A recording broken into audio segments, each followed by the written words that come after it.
नमस्कार, मी कादंबरी जाधव आणि स्वागत आहे तुमच्या सर्वांचं माझ्या यूट्यूब चॅनलमध्ये.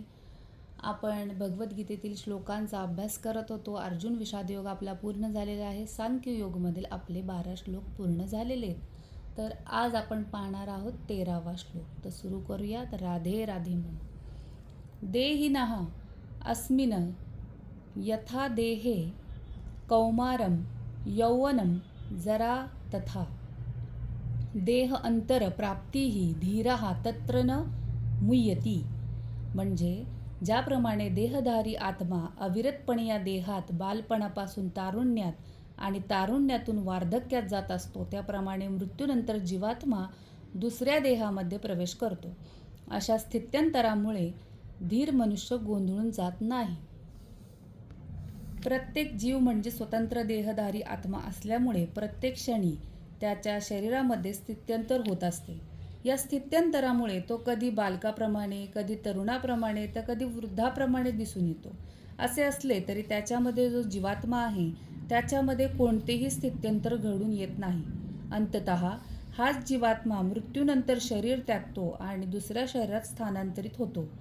जीवात्म्याला पुढच्या जन्मामध्ये आध्यात्मिक किंवा भौतिक शरीर मिळणार हे निश्चित असते आणि यासाठीच भीष्म, द्रोण यांच्याविषयी अतिशय आस्था असणाऱ्या अर्जुनाला त्यांच्या मृत्यूमुळे शोकाकुल होण्याचे काहीच कारण नव्हते.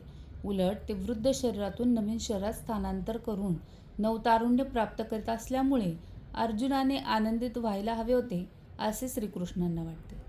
शरीरातील अशा स्थित्यंतरामुळे एखाद्याला आपल्या आयुष्यातील कर्मानुसार सुख किंवा दुःख प्राप्त होते. म्हणून भीष्म आणि द्रोण हे थोर व्यक्ती असल्यामुळे त्यांना पुढील जन्मी आध्यात्मिक देहाची प्राप्ती होणार होती किंवा निदान भौतिक जगतातील सर्व श्रेष्ठ श्रेणीचा उपभोग घेण्यासाठी स्वर्गलोकाची तरी प्राप्ती होणारच होती. याप्रमाणे कोणत्याही संदर्भात शोक करण्याचे कारणच नव्हते.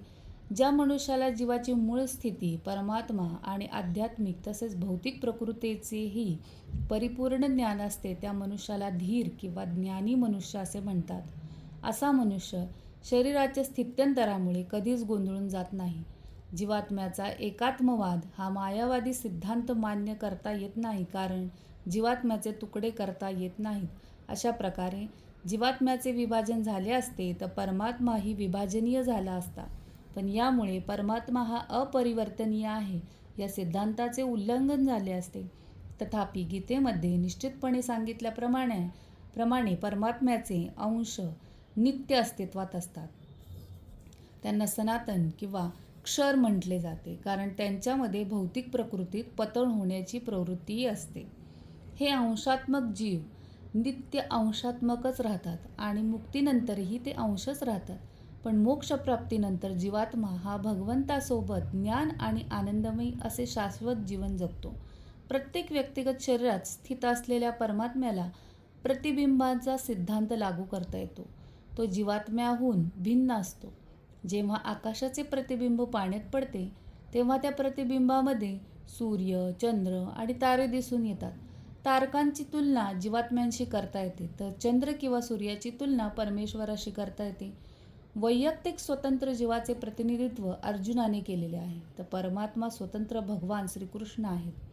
4थ्या अध्यायाच्या प्रारंभी असे दिसून येईल की ते दोघेही एकाच स्तरावर नाहीत. जर अर्जुन आणि श्रीकृष्ण एकाच पातळीवर असते तर श्रीकृष्ण अर्जुनापेक्षा श्रेष्ठ नसते, तर मग त्यांच्यामधील गुरु-शिष्य हा संबंध अर्थहीन ठरला असता.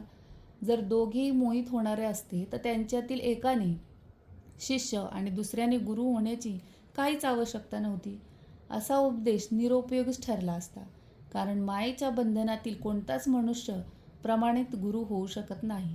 अशा परिस्थितीत हे मान्य केले पाहिजे की श्रीकृष्ण भगवान आणि ते मायेने मोहित झालेला जीवात्मा म्हणजेच अर्जुन याच्यापेक्षा श्रेष्ठ आहे. तर हाच याच्यावरून तात्पर्य स्पष्टीकरण मला मिळालं. तुम्हाला कसं वाटलं नक्की कळवा. याच्यावरून काय लाईफ लेसन मिळतो ते आपण पुढच्या व्हिडिओमध्ये बघू. तोपर्यंत राधे राधे. धन्यवाद.